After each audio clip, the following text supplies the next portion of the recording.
It's time for the Volquest Mailbag Podcast, answering your questions from the General's quarters every week, right here on Volquest.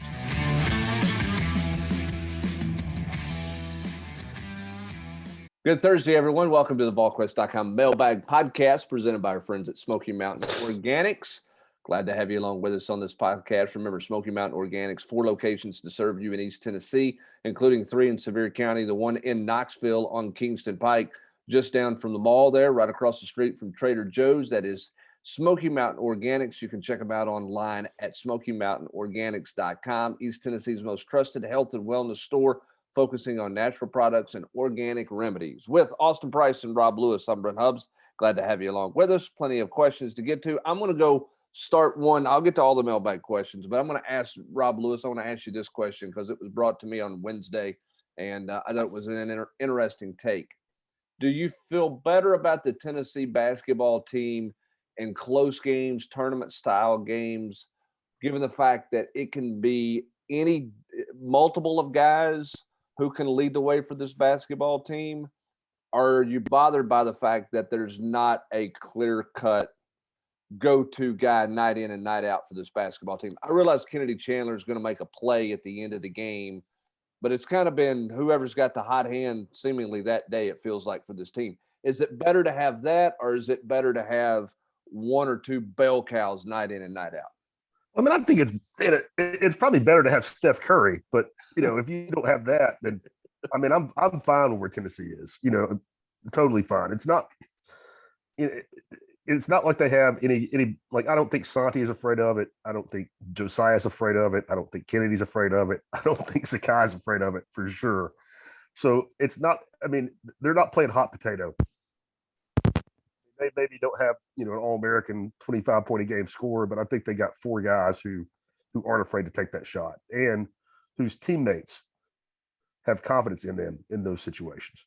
So again, in an ideal world, you'd have a superstar, but if you don't have that, I think Tennessee's in a good spot.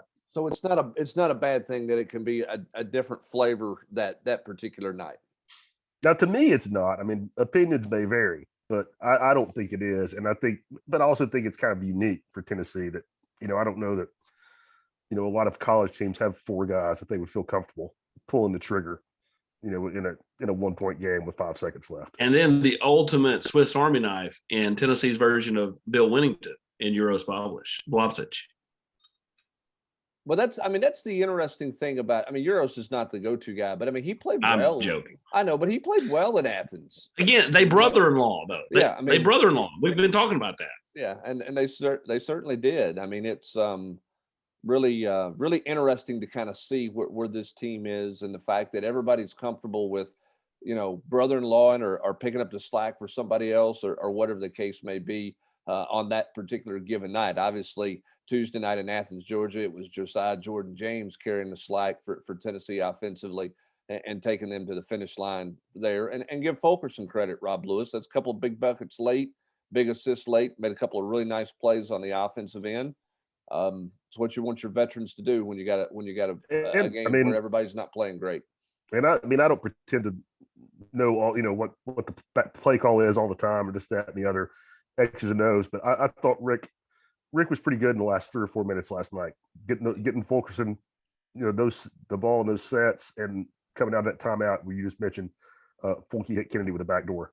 Yeah, that was a really nice out of timeout play for an easy bucket there, and give Fulkerson credit. He buried his guy in the post twice on those other 2 sets to give himself a chance to have an easy bucket. All right, let's get to these questions before we run out of time here and everybody gets mad at me for not getting the questions in. Vol, since 1996, with spring practice looming, will you all have availability? Also, what's the one thing the offense as a whole you think will need to take strides and take the next step to do better than they did a season ago?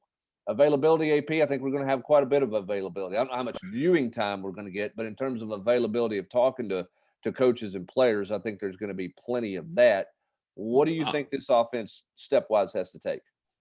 To the availability part, I'm going to break down the first 2 or 3 days where there's no pads. We'll get to see 8 or 9 periods when it doesn't matter. And then when it matters, we'll see nothing.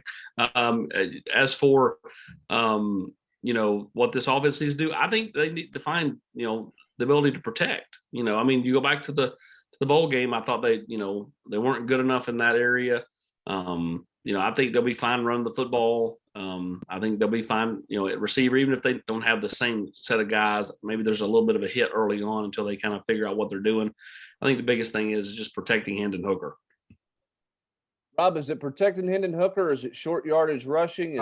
Is it red zone? I was going to say short yardage. I know. I mean, you made I don't know, it was a couple of weeks ago. I know you made the point that's the area where you thought they had to get better, and I agree. I mean, they need to protect Hendon Hooker better, but he can help himself out a lot. I mean, I think. I mean, and you've said this. I mean, I can't.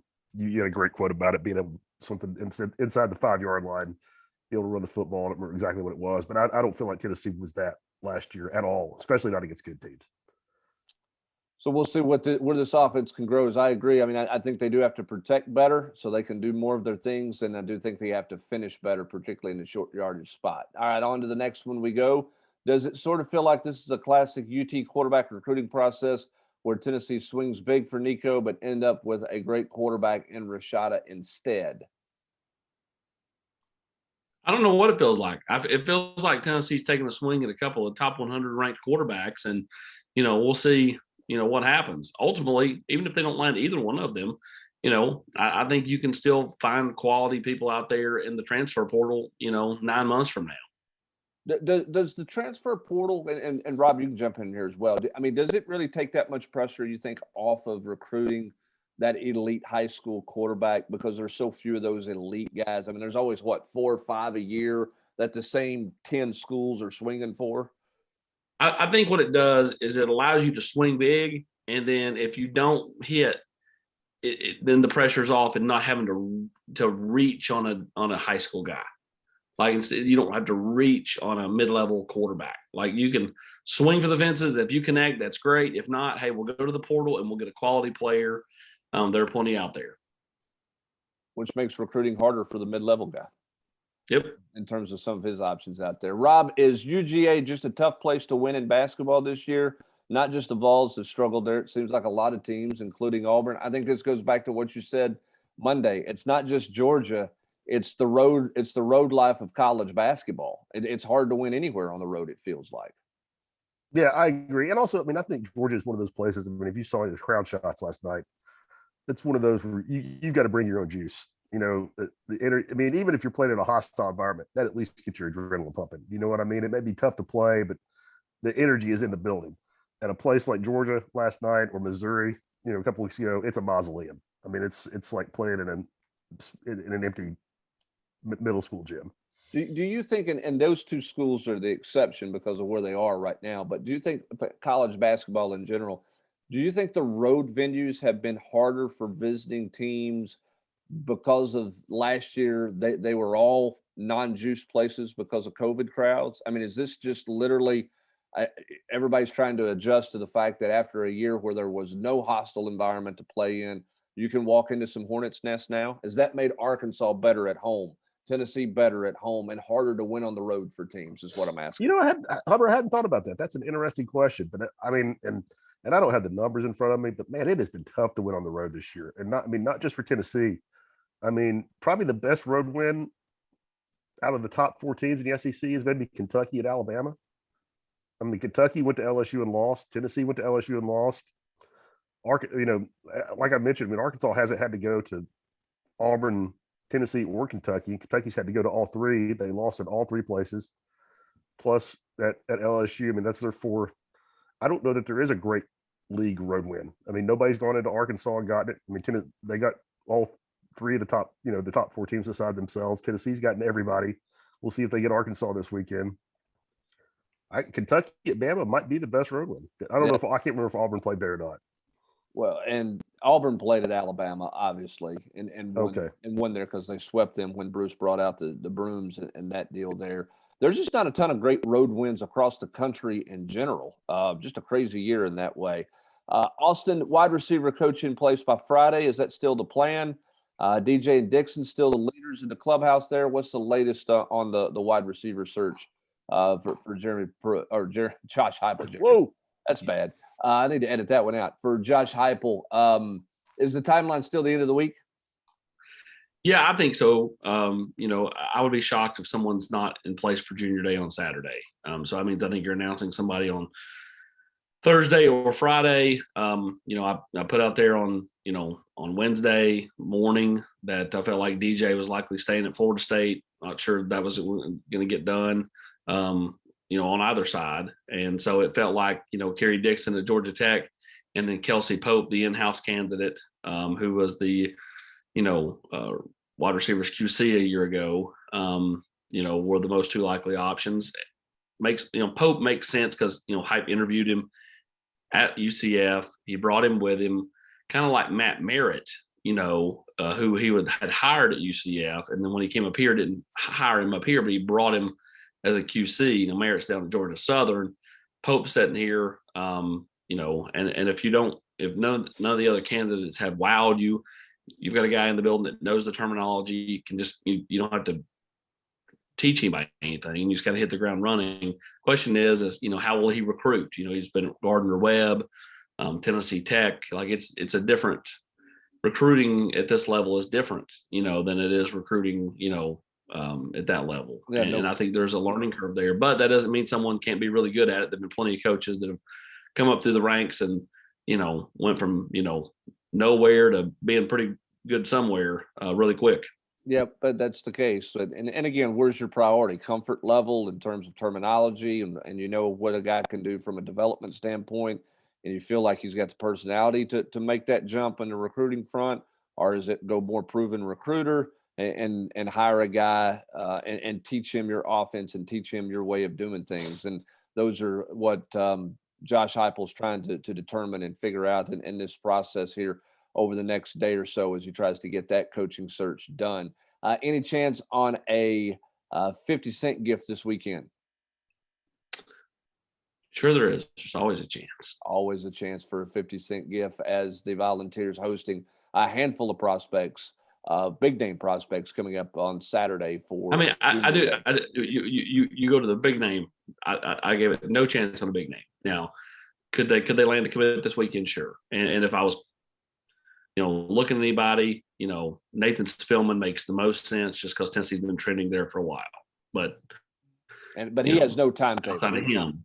Yeah, he's not presented any timetable to anybody. Correct. Yeah, I mean, I'm just going off of, if you're asking me who the closest person is to picking, it would be him, followed by a couple other guys, but I don't think that they're doing anything in the month of March. All right. Vol and SC wants to know, how has this basketball team ceiling changed with the loss of Kumwa and the emergence of BHH in Jonas? Rob? I mean, their absolute best game is probably better, but night in and night out. I mean, I think the head coach. The floor is higher with Olivier. Yeah, I mean, I think I bet you Rick Barnes would have much rather had Olivier last night in Athens or Tuesday night in Athens, Georgia. I think the bigger question is, would we have ever seen those two guys any significant minutes to develop the depth if Kumwa doesn't get hurt? Now, Jonas, I don't know. I mean, I don't know that we'll ever know. I mean, Rick, right. Was on record as saying, he'd been coming on for the past couple of weeks, yada, yada, yada. But to me, that sounds a little coachy speak to me, hey, we were gonna play this kid. Now, Brandon was going to get, he was going to play. I mean, he had been playing, but he'd been checking in after that first media timeout and getting 4 minutes, and then you didn't know if you'd see him again or not. So, I mean, he was going to get his chances. Jonas, I don't know. But I mean, if one of those guys, plays up to his potential some night, I mean, he's better than Olivier, but night in and night out, Olivier, I don't think is really close. Adu with that up and under left-handed shot at Georgia yesterday, bringing back memories of Paul Fortenberry over there at Maryville High School and going against now former Maryville coach Mark Eldridge. Yeah, all Paul Fortenberry ever did was rebound for Lee Humphrey. Oh, I'm talking about in the 6 a.m. games with all the adults after Paul graduated. That makes more sense. The one where Paul would call you at 7:30 to check in to see how the day was going, and none of us were awake because Paul decided to go play basketball at 5 o'clock in the morning or whatever he was doing. Speaking of basketball, can Jonas work his way into being an NBA player eventually? Same with Santi. What do you think? Yeah, I mean, Jonas Adu was a 5-star recruit. I mean, there's like 25 of those. Size, maybe. There's 25 of those a year. I'd say it'd be more surprising if he didn't end up in the NBA someday. I mean, I'm not saying he's going to be a great player, but he's 7'1". He can block shots and he can shoot it pretty well. Santi, I just don't see it. I mean, I hope I'm wrong. I hope he gets a chance. I mean, I think he's going to play overseas for years and years and years and make a good living. But I just don't see the athleticism. And I could be wrong. I mean, maybe he shoots it well enough. Maybe he continues to improve his lateral quickness or whatnot and gets a crack. But right now, I would guess no. Why wasn't Tennessee willing to open the purse when hiring women's basketball coach when we were one of the blue bloods in college basketball? I like Harper and all, but just curious why we didn't get someone like Mulkey, Boer, Waltz that's a proven elite coach instead of an up-and-comer that's a VFL. Will we always hire VFLs in the future, in your all's opinion, for women's basketball coach? I think Philip Fulmer was going to hire a VFL there, and I do not think they were going to pay over $2 million for the women's basketball coach at Tennessee. LVFL. Yes. And here's why. I mean, and I don't mean to be rude, and I am not a misogynist at all. And I'm all for girls. I'm all for Title IX, all that. But here's the facts. There's more interest in who Tennessee's going to hire as a wide receiver coach right now among fans than there is in who be the lady basketball coach. At least for the people I know. I mean, the guys that are boosters, that are fans, that donate money. I can promise you that's the sentiment.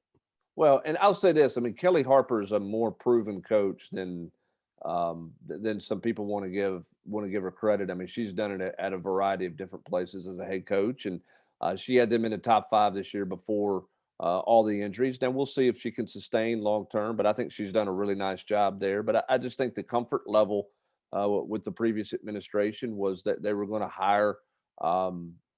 Someone from the Pat Summitt legacy. And I think financially, I mean, Kim Mulkey's making over $2 million. The women's basketball coach at Tennessee is not going to make half of what the football coach at Tennessee is making. Financially, that's just not where Tennessee has been at this point with where it's at. And I would say for the value they're getting at over $1 million for Coach Harper, she's done and continues to do a nice job for them. All right, last thing from this guy. Would y'all ever do some all access videos on the road, stories, Kane and Ben sleeping in the same bed, late night McDonald's trips, goofing around, just life on the road as someone who covers recruiting? I would watch it. I don't think anybody really wants to watch it. Although that Whataburger at 2 a.m. in Fayetteville, Arkansas, AP was a pretty good show from that stop there. And then a couple of places in North Carolina where I didn't have any idea where we were going, was turned all over the place, was entertaining from that trip as well. There would be some moments, but I don't know that anybody wants to see us road tripping. I don't know, Hubs. I think there's a real clamoring to see you on the road, to see you interacting with people. Yeah, I don't think so. I'll say this about Brent Hubs. I'll take a kid when we go on the road. I'll take a kid for an interview, and I'll come back like 3 minutes later, and Hubs has talked to the aunt or the uncle or whoever, the dad and mom that's over there with the kid, and he's got like 59 different things about this kid. And I'm like, how did you do that in like 4 minutes? I mean, like, it's the wildest thing. Now, again, I'm good at building relationships with the kids. Hubs is phenomenal with the moms, dads, aunts, uncles, and grandparents. And AP, if he finds one that gardens, just Katie bar the door. Just sit down, and you're not leaving. You're not getting back in the car for half an hour. Here's the biggest reason why I gravitate to that deal. I don't have to remember the kid's name, because there's a million stops that Austin and I have made where I go, hey, AP, we're getting ready to start. What's this kid's name again? I can't remember his name. What's the kid's name again? So that's why AP does all the interviews. All right, let's go on to I Heart Balls. Austin stated in the chat Monday regarding baseball that NIL has the capability of making scholarships whole, which would match Vandy. What impact, if any, will NIL have on football and basketball scholarships? Total different deal. None. They're already full. Yeah, they're whole. But you got a bunch of baseball players on a top 15, maybe top 10 baseball team that are paid part of their own way right now. They're getting 30% or less, depending on where they're from. So it's a total different concept. I mean, it's in the words of Randy Moss, NIL for football and basketball, straight cash, homie. For baseball guys, it is straight cash, but that would be used to help offset an academic hardship or academic financial impact that they have to pay to go to school, because not all of them, very few of them are on anything more than 30%, because you're managing partial scholarships with a big roster. Matt 3128. Who are the top 4 quarterbacks Tennessee's going after in this class? I think we know all of those guys, right? Start with Nico, the kid in California. Nico, he's going up, right? Nico, and then after that, it's Rashada, Moore, Vizina, the kid from Kansas. And then we'll see after that. There's always one or two that pops up, but I mean, that's kind of where you start. All right. Pine Mountain Vol wants to know, which is more concerning, playing away from Thompson Bowling Arena or offensive scoring droughts? Rob Lewis. Offensive scoring droughts. I mean, again, everybody in America that's not Gonzaga who plays in a crap conference struggles on the road. I mean, and even Gonzaga lost at St. Mary's the other night. Scoring droughts is far and away the biggest concern. AP, biggest concern for you, outside wide receiver or right tackle on this football team?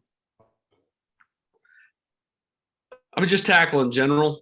I think you can mask it with the receivers they have. I think the offensive line, because I think Darnell told me he would prefer to move back to right tackle. Feels more natural over there, which is funny because he played left all through high school. He just thinks he's better at right.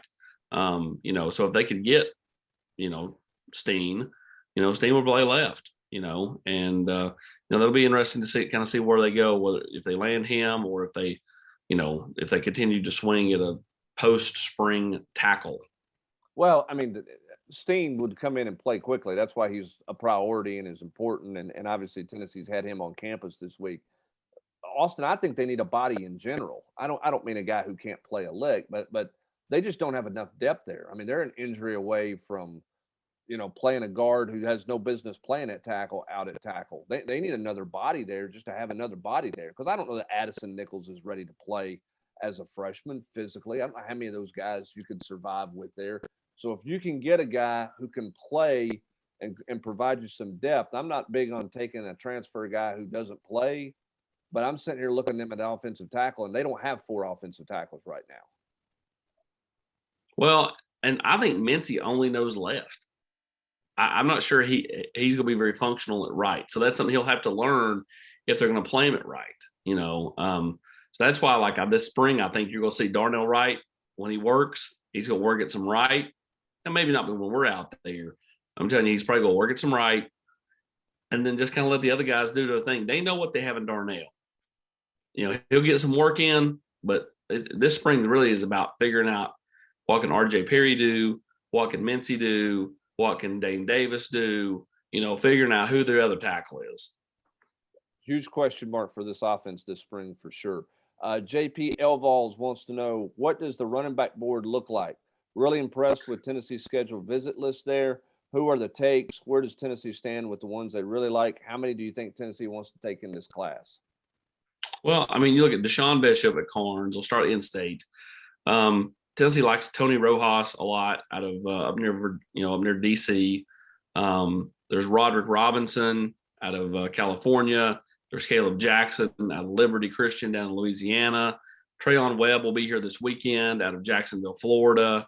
Sam Singleton, another one out of Florida. And then Dalen Chambers, Jeremiah Cobb from Montgomery, Alabama. That's kind of the, a list of guys that Tennessee's, has been either working or they're heavily in on.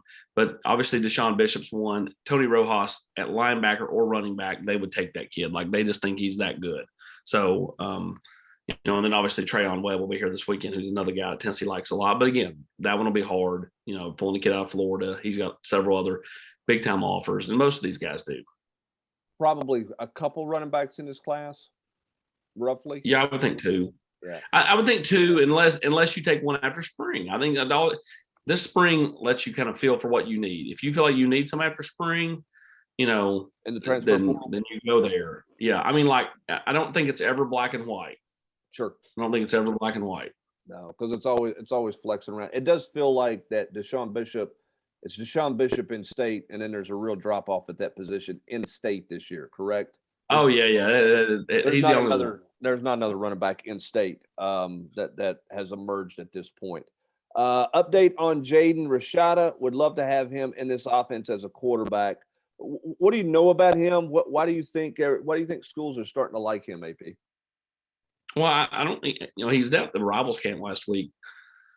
shows well, but I don't think he's been out and about as much as maybe Nico has. He hadn't taken as many visits as Nico has. So I think just people are starting to, see him more, get a feel for him more. And I think that's why you've seen his name continue to go up and up and up with different schools.